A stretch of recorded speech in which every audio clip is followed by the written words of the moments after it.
Ariel Helwani in Milwaukee, just days away now from UFC 164, alongside the UFC lightweight champion Benson Henderson, who meets Anthony Pettis for the second time this Saturday night live on pay-per-view. And Benson, you're looking good, my friend. Thank you I very have much. to ask Thank you first about the beard. Now, you've kind of played around with the beard pre-fight, but then come fight night, you shave it. What's going on? This is probably your best beard yet. This has been the longest one for sure. It always starts out just pure laziness. I'm pretty lazy, ladies and gentlemen. I procrastinate all the time and stuff, and it got to the point where it's so bad. And then we went through it's still in this ugly stage now, but it got so bad. Disagree, by the way. Oh, thank you. But it got so bad, and then everyone started asking, "Oh, are you going to keep it? Are you planning to keep the beard and everything?" I was like, "Oh, I've never once thought about it, but I will see. I don't know. I'm still on the fence. I don't know whether I'm going to keep it for the fight or not. We'll see." So right now it's a game time decision. Exactly. Game. But before that, we got to see whose shoe game is better. Look at the kicks. Wow. Who got their game up the most, huh? Look, you're the champion. I'm going to give you the spotlight, but I'm just wondering, are you stealing my look here? Because I don't remember you rocking this look in the past. No, whenever I wear a suit, I've always had the J's on. I always got J's on. It seems like you've stepped it up.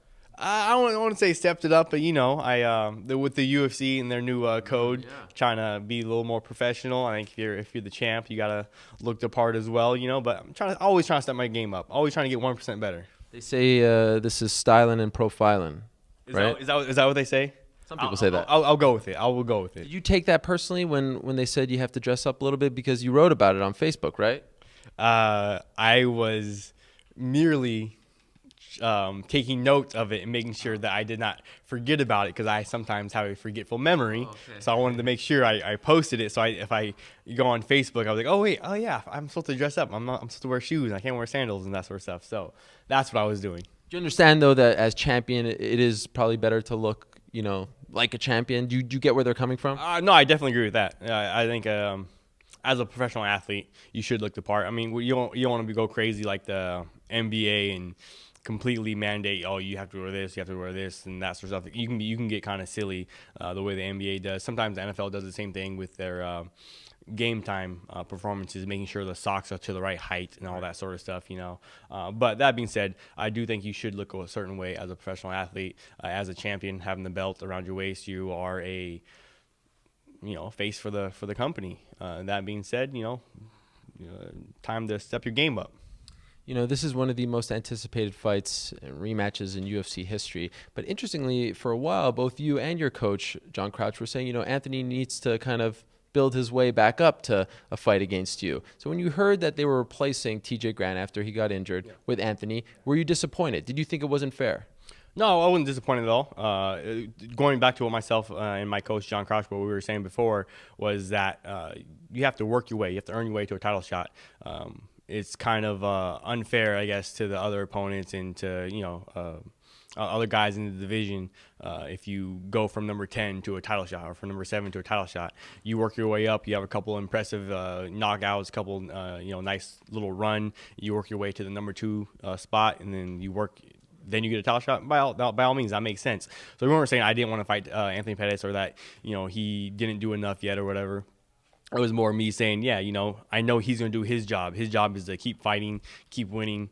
When he wins, he'll work his way back up to a title shot. When he works his way back up to a title shot, I'm going to have the belt. I'll be sitting there. I'll be waiting for him, and I'll be ready for him. He did his job. I did my job. And now here we are. It all worked out. It all worked out, and everyone said, oh, conspiracy. UFC paid off TJ Grant. What was your initial reaction? Wait a second. Milwaukee, Anthony Pettis, what do you think?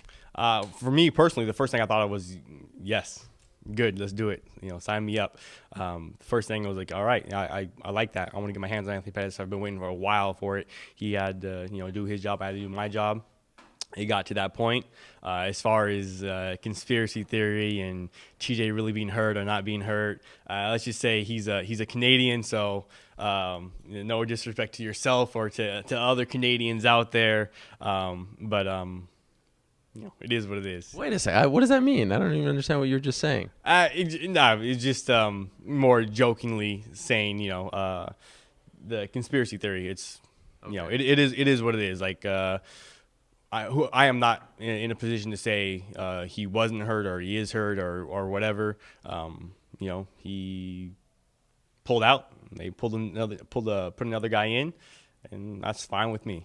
You say all the right things going into this fight about how it's just kind of another fight. You don't think about the kick. You don't think about the first fight. But how is it possible to not, have that kind of hole in your heart when it comes to this guy, that you really want to, avenge that loss that happened in Arizona? It was a highlight reel kick that has been played 1,000 times over leading up to this. How is this just another fight? It is. There's always, and Ariel, there's always another scenario. There's always new circumstances. Oh, this is your first time in the UFC. You really got to do good. Yeah. Well, this is your first time on the main card. You really got to do good.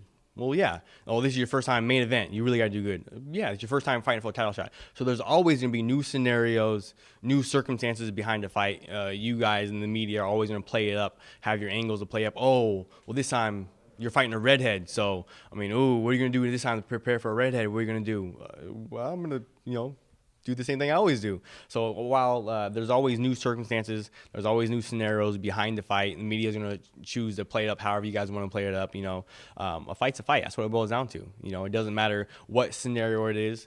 It doesn't matter if it's your first fight. It doesn't matter if your first main event. It doesn't matter if it's your first title shot. You have to win. You have to get your hand raised, period. So all the other stuff is honestly just extra side stuff. All of that being said, I have been waiting a while to get my hands on Anthony Pettis again. And I am very excited for Saturday night when I get a chance to. So it is accurate in the commercials when they say it's been a stain on your soul? That was actually taken out of context. I never heard you say that other than that commercial. Yeah, no, that was taken that was taken before the Mark Bocek fight. I was saying how my next fight needs to help erase, that loss. Anytime you lose, you always want to get back into the octagon right away. Anytime a football team loses, they always want to hurt and play to get that loss and get over it, to be on a win. You want to be on a win instead of being on a loss. You always want to get back in there. So I was actually saying that quote about Mark Bocek, saying, hey, I want to get in there against Mark Bocek because I want to get rid of this loss. I don't like being on a loss. But the media guys behind the UFC decided it was a good soundbite to use for the commercial, so they use it for the commercial. And sounds good, sounds cool, gets people hyped up and all that sort of stuff. Hopefully it sells the fight. Hopefully there's a ton of pay-per-view buys and all that stuff. I try not to concern myself with that much at all. I concern myself with the fight, getting my hand raised. Speaking of which, your last two fights were on Fox. Now you're on pay-per-view. Do you think being on Fox will help you become a bigger pay-per-view draw? I'd rather be on Fox, to be honest. I like Fox. Fox, what's up, guys? How y'all doing? No, honestly, why would you want to fight, in front of 600,000 people and instead of millions? Right. I want to be on Fox. I want to be. My last fight was like 5.5 million people tuning in at the height of the fight. That's awesome. That's a huge stage. I'd rather fight on a bigger stage. A lot of guys are worried about money and making money and pay-per-view buys and this and that and that. I don't fight for money. I've already turned down some pretty good deals where I could have made more money. Like what? Oh, like sponsorship deals and that sort of stuff. Where like, oh, well, you can make a ton of money by doing this. I'm like, that's okay. It's not a good look for me. I don't actually use a product. I don't want to endorse it. I don't want to sponsor it. And stuff like that. So that being said, I don't fight for money. I don't fight for pay-per-view buys. I don't care about pay-per-view buys. I like to think I fight for other reasons, bigger reasons than that. Being on a big stage, I think it was more what I like, being on a bigger stage. Do you remember what it felt like in December of 2010 at that post-fight press conference? They showed it on the Countdown show. You were crying. You were very emotional. Have you thought about that moment, how you felt and how you don't want to feel that way on Saturday night? Actually, I watched the show, the Countdown, and then when I watched it, that made me think about it. And so, no, I haven't really ever thought about it. It's one of those things I was able to just man up and move on. Things happen in life. They suck. They're downers, all that sort of stuff. But you have to be able to, brush off your shoulders, man up and move on, go forward with your life. I was able to do that. But then when I watched it, I was like, oh, I was pretty sad back then, man. Like it was, right afterwards, like an hour after the fight or so, so I was pretty sad. It did make me think of it. I definitely don't ever want to feel that way again. And every day since then, I've worked my butt off. I've sweated. I've, bled. I've done everything I could to make sure I don't feel that way. And to this date, I haven't felt that way, after fight yet. So I'm going to plan on continue doing that. Okay, two last quick things. Really appreciate the time. Yeah, do you feel like he will feel pressure to top the kick, especially here in his hometown? Do you think he's going to be looking for something like that? And if so, could that be to his detriment? I think he will be very excited. For me, fighting in Glendale, Arizona, I know is you want to take it in stride and not be too overwhelmed with it, but you want to show out. You definitely want to show out in front of your home crowd.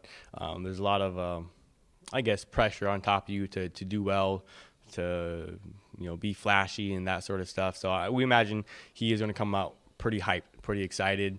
Home crowd, he's going to be very just ready to go that first round.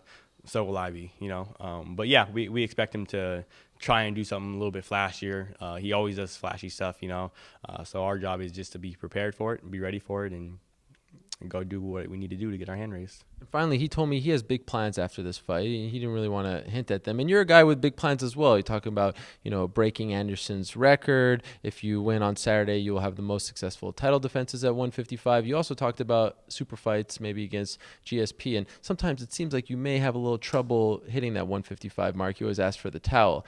What are your big plans? After this fight, do you have something in particular that you want? Well, we want to worry about this fight first and foremost, of course, as always, a very cliche answer, but we're worried about this fight first and foremost. Everything else afterwards will be afterwards. We'll deal with that. That being said, we fight in people's hometown all the time. We fought my last fight in San Jose. This fight's in Milwaukee. Let's do our next fight as a super fight in the other person's hometown. Let's have a super fight down in Brazil in the other guy's hometown. I'm down for those. Jose Aldo?